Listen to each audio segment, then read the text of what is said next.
Le web, c'est quand même un univers fascinant, vous ne trouvez pas? Un endroit où on peut interagir avec des idées, des produits, des personnes. C'est un espace qui, franchement, a parfois un petit côté magique. On a tous déjà fait ça, non? Cliquer sur le bouton acheter et, quelques jours plus tard, comme par enchantement, un collier arrive à notre porte. C'est devenu tellement banal qu'on oublie la mécanique incroyable qui se cache derrière.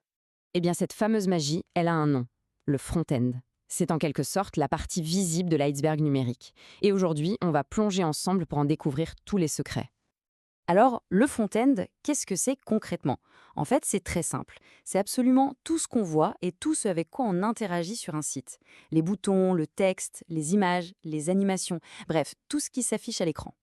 Pour que ce soit bien clair, on va utiliser une analogie. Disons que créer un site web, c'est un peu comme construire un bâtiment. Chaque étape de la construction va nécessiter des outils et un savoir-faire bien spécifique. Et comme pour n'importe quel bâtiment, par quoi on commence? Et oui, par les fondations, la structure.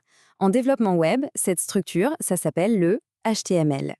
HTML, son petit nom complet, c'est Hypertext Markup Language, c'est vraiment le squelette de notre site. Son rôle, ce n'est pas de faire joli, non, son seul travail, c'est de définir la structure. Où sont les murs, les étages, les pièces? C'est la charpente, l'ossature indispensable. Concrètement, qu'est-ce que ça veut dire? Ça veut dire que c'est le HTML qui va dire «ceci est un titre», «ça c'est un paragraphe» ou encore «ici il faut mettre un bouton».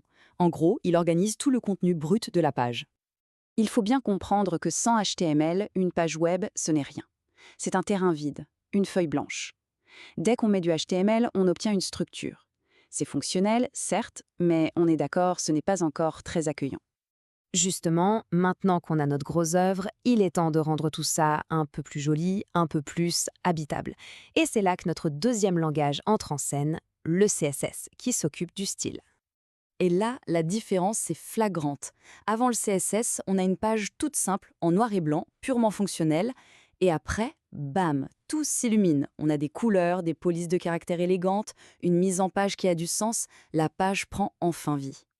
Donc si on reprend notre analogie, si le HTML était l'ingénieur en génie civil, le CSS, c'est notre architecte d'intérieur. C'est lui qui va choisir la couleur des murs, le style des meubles, l'ambiance lumineuse. C'est lui qui donne toute sa personnalité à notre bâtiment. Bon, notre maison est solide et elle est belle, mais pour l'instant, elle est complètement statique.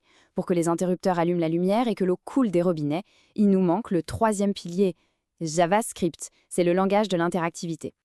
JavaScript, c'est l'électricien et le plombier de notre chantier. C'est lui qui va installer tous les circuits, la plomberie et même les ascenseurs. C'est grâce à lui que le bâtiment devient vraiment fonctionnel et dynamique. Prenons un exemple tout bête, un bouton. D'abord, le HTML va créer sa structure, le placer sur la page. Ensuite, le CSS va le rendre joli, lui donner une couleur, une forme. Et enfin, au moment où on clique dessus, c'est le JavaScript qui entre en action pour, par exemple, afficher un message ou ajouter un produit au panier. Les trois travaillent main dans la main. Il y a une petite phrase qui résume ça à la perfection. HTML pose la question, CSS lui donne du style et JavaScript lui donne la réponse.